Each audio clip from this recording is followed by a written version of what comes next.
O diba, kung meron kami hindi nakain ng talong, meron ding hindi nakain ng tokwa. Daw, hala daw, hala. Hala. Bakit ang laki? Ang tagal! Teka naman, ito na. Galit pa? Mainit. Kita mo na, napakain mo yung mga pihikang maaarte. Kala mo, anak sa mayaman? Grabe. Kaya na, kumain na tayo. Gusto na ako.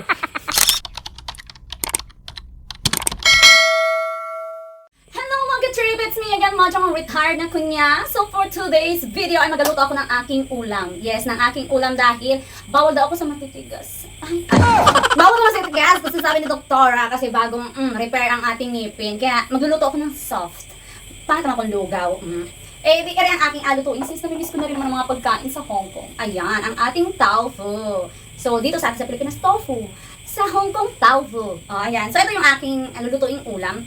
Depende na sa inyo kung gaano nyo kalaki or anong shape ang gusto nyo. Kung gusto nyo triangle, pwede naman rectangle, ganyan. Tapos ganyan lang siya kanipis. So, parang 1 inch yata to or half. Basta bala na kayo sa buhay ninyo, hindi naman nyo siguro asukatin pa ng ruler. Yan, ano? So, ayan lang ating ingredients. Of course, ang ating tofu. Tapos, para sa ating sauce, kasi lalagyan ko siya ng sauce, ay ang ating minced garlic and ang ating oyster sauce. And of course, lalagyan natin siya ng konting sugar. Ito ay sugar. Siyempre kapag Pilipino tayo, pinagagamitan natin mga grapon-grapon ng mga nabibili natin. Ayan. Konti lang naman. So, ang una natin gagawin ay magpiprito tayo ng tofu. So, tara, simulan natin magprito. So, ayan ang ating kawali. Tapos magpapainit lang tayo ng mantika. Din sa Marinduque ay langis. Yan. Kung nanonood kayo ng aking video before ng mga luto-luto, alam niyo na kapag chine-check ko yung mantika kung mainit, na ginaganyan ko yung kamay ko. Ayan, mainit na ang ating kawali, pwede na. Medyo hinaan na natin ang ating apoy.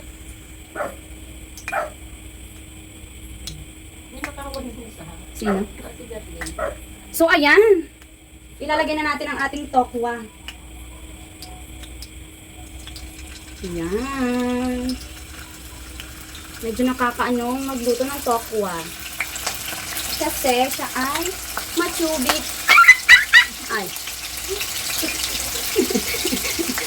Maganda sana kung kita yung mukha ko para kitang-kita nyo sa vlog. May pang ano tayo. Ang hirap talaga pag marami kang alaga sa buhay. May gipang puto, walang imik-imik. What? Gapang-gapang lang sa ulo mo. Pagpapakati-kati ka lang dyan. Ayan.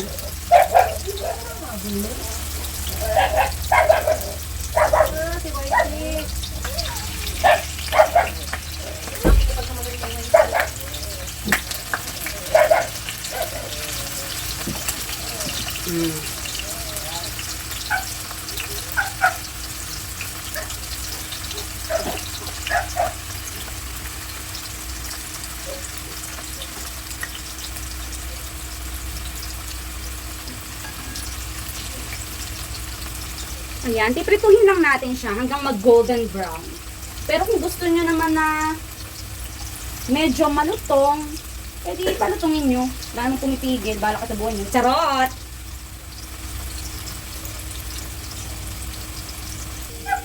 Yan, i-check na natin kung golden brown na ang ating tofu.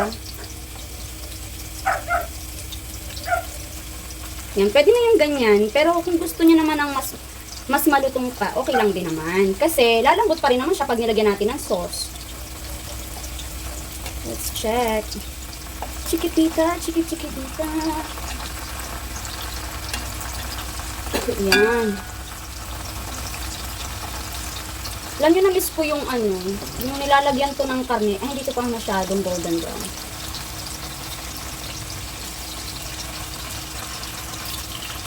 Sa sunod na na video natin, i-share ko sa inyo yung meron siyang karne sa gitna. Gustong-gusto yun ng yung pangalawa kong amo. Yung luto ko na yun. Ganito din, pero dito lang sa gitna niya, lalagyan mo siya ng butas, tapos lalagyan mo siya ng minced pork na minarinate mo. Next time, gagawa tayo nun. Tapos i-share ko din sa inyo. Ito yung mga madadaling ulam recipe na ginagawa ko sa Hong Kong. Tsaka, ito din is one of recipe na niluluto ko kapag Green Monday kami. Green Monday means wala kaming meat. Ano lang, isda, gulay, at saka yung mga ganyan. Yan. Tapos wait lang din natin na maging golden brown yung kabilang side. So, ayan. Pwede na natin siyang akunin dahil luto na siya. Medyo ano na siya, malutong-lutong. Ayan.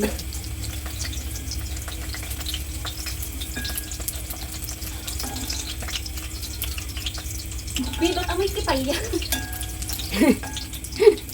Alam niyo, totoo naman, wala, amoy keps ang Bi, ang akala ko Tofu. yung nangangamoy tipay. Bakit pati tofu?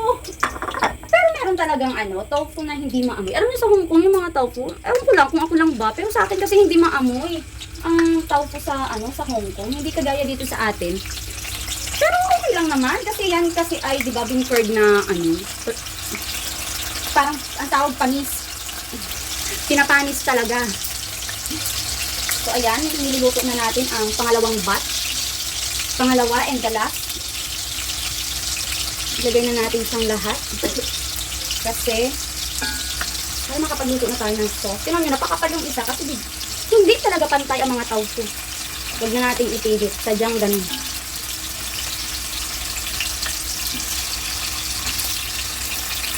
Hindi kasi talaga sa pantay.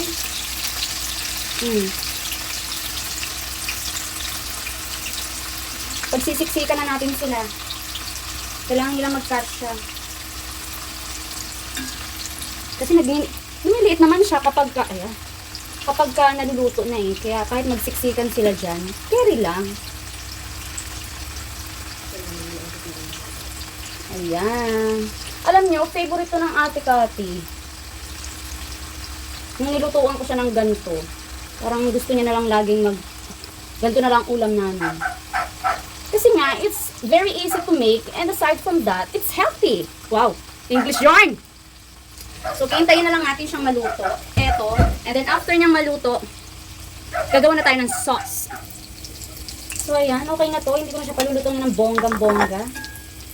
Para, makain ko siya talaga.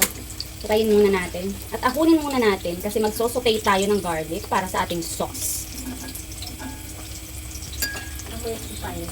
Amoy pukay daw, sabi ng kapatid ko. Masarap ang pukay. Ay, masarap ang tokwa pala. Amoy tipay.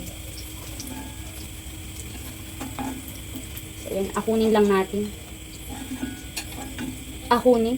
Hanguin pala. Sa amin din, gaon.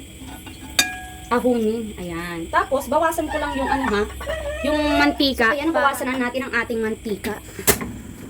Magsosotay na tayo ng ating garlic at tayo gagawa na ng ating sauce. So, depende kung gaano nyo karami gusto yung sauce nyo. Pero ako, gusto ko madami. Mahilig kasi kami sa mga sauce. Kasi laking sauce kami. Sauce ang ulam. And also, isa din ito sa aking ulam sa Hong Kong kapag sinaamo ko ay nasa bakasyon sa ibang bansa. Siyempre mag-isa ako, natatamad ako magluto. Ganito na lang yung niluluto ko, madadali pa. Yan. Sitay lang natin. Then, ready natin ang ating oyster sauce and sugar. And also, mag-a-add tayo ng water. So, depende din yung oyster sauce sa, syempre, sa dami ng sauce na gusto nyong gawin. Kaya hindi ko ilalagay kung ilang tablespoon, yung asukal, yung oyster, yung tubig. So, bahala na kayong magtansya. Basta ito yung ingredients niya sa sauce. Kasi, syempre, iba-iba tayo ng mga panlasa. Tsaka, syempre, ito, dadamihan ko yung sauce. Kasi meron namang iba na ayaw na masyadong madami. Yung parang nilaga na sa sauce. Kasi kami, yung ulam din namin yung sauce kasi. Kaya ganun. Ayan. Tsaka sa inyo din kung gusto nyo maraming bawang or hindi. Ayan. So, lagay na natin. Medyo hinaan ko lang yung aking apoy kasi sauce na lang naman yung ating lulutuin. Ayan. Struggle talaga sa pagpahina. So, we're going to put the oyster sauce. Ayan. Kasi madami akong lulutuin. Marami akong gagawin sauce. Kaya, ganyan. Alright! Then, lagay tayo ng sugar. Nasa inyo din gusto nyo matamis or saktuhan lang. Tapos, bago na kayo mag-adjust. Ayan. And then, napasik-pasik siya. Ang ating water.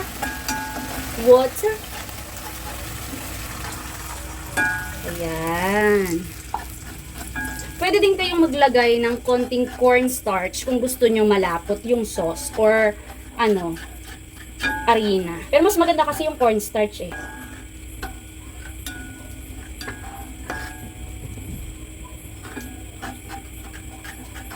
Pakukuluin ko lang siya na very light. Try ka na ulit ate. 1.5 na ulit. Pakuluin lang natin ha. So ayan, kumukulo-kulo na siya. Lagyan lang siya natin ng konting asin. Pampalasa.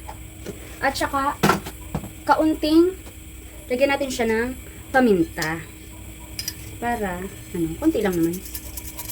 Hindi rin kasi ako mahilig sa masyadong anghang. So ayan, pag kumukulo na, pwede na nating ilagay ang ating tokwa. Kamayin na natin. Kami lang naman din ang kakain. Pero alam nyo, pagka may amo kayo sa Hong Kong, tas masela na, wag din yung gagawin. Ganyan lang. Tapos, isisimmer lang natin. Hanggang masipsip na ng tokwa natin yung sauce. Yan. Simmer lang natin. So this time, pwede nyo nang medyo lakasan yung apoy para mabilis yung sauce. Pakukuluan lang natin siya. Simmer lang natin. So, kasi nakalubog siya. Lumubog ka, Bi. Lumubog ka. Yan. Para talagang nuot na nuot. Bigyan, takpan natin.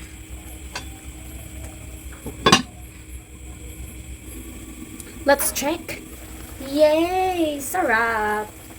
Ang sarap. Haluin natin ng konti para yung nasa ibabaw.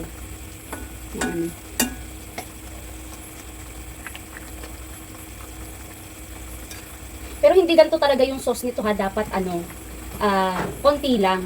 Eh mahilig kasi kami sa sauce. Kaya gusto ko medyo madami kasi isasabaw ba namin sa kanin. Kung gusto niyo namang maraming sauce, okay lang din naman. Kung gusto niyo na kukunti na parang lang siya, pang dressing. Okay lang din naman. Yan.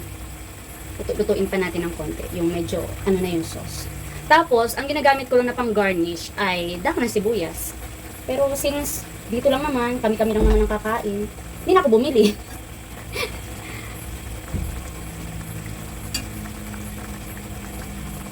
Yan.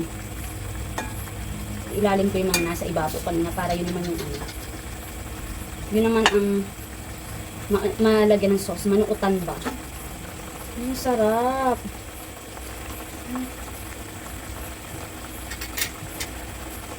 Saka alam nyo, kung nanonood talaga kayo ng mga luto-luto ko noon na nasa Hong Kong ko, hindi ako tumitikim ng luto ko. Kasi tansyado ko na yung lasa na gusto ng amo ko. At bukod doon, pag tumikim ako ng tumikim, mawalan na ako ng ganang kumain. Kasi parang nabusog ka nakakatikim. Ewan ko kung ako lang yun. Ganun ako, parang nakakaano na. Parang naumay ka na kasi natikman-tikman mo na ba? Ganun. Gusto ng amo ko nito, yung malapot talaga yung sauce niya. So sa akin, okay na to. Kasi kailangan namin yung sauce. Ayan, patayin na natin. Tapos, ilagay na natin siya sa ating pinggan. Ayan. Aray po.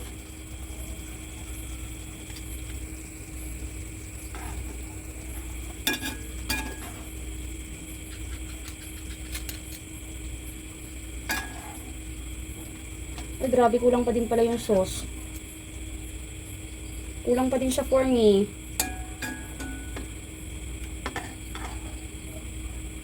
Ayan. Uy, feeling ko nasa Hong Kong na naman ako. Miss na miss ko na ang Hong Kong. Hindi, actually, ang miss na miss ko na doon. Siyempre, yung amo ko, yung mga alaga ko. Yung una. Kasi nagkaroon ako ng doon ng family figure sa kanila talaga. Yan. Ready na siya. Eto na, tapos na natin lutuin ang ating tofu recipe for tonight. Tina. So, ayan. Pwede nyo rin siyang itry sa mga bahay nyo kung may hilig kayo sa tofu para naman may maiba-iba naman at saka madali lang naman siyang gawin. So, it's me again, Majang, ang vlogger na kunyang nagsasabi na kahit gano'ng kahirap ang buhay, don't forget to smile. O, di ba sa una, retired, tapos sa huli, kunyang pa din. See you on the next vlog. Bye-bye!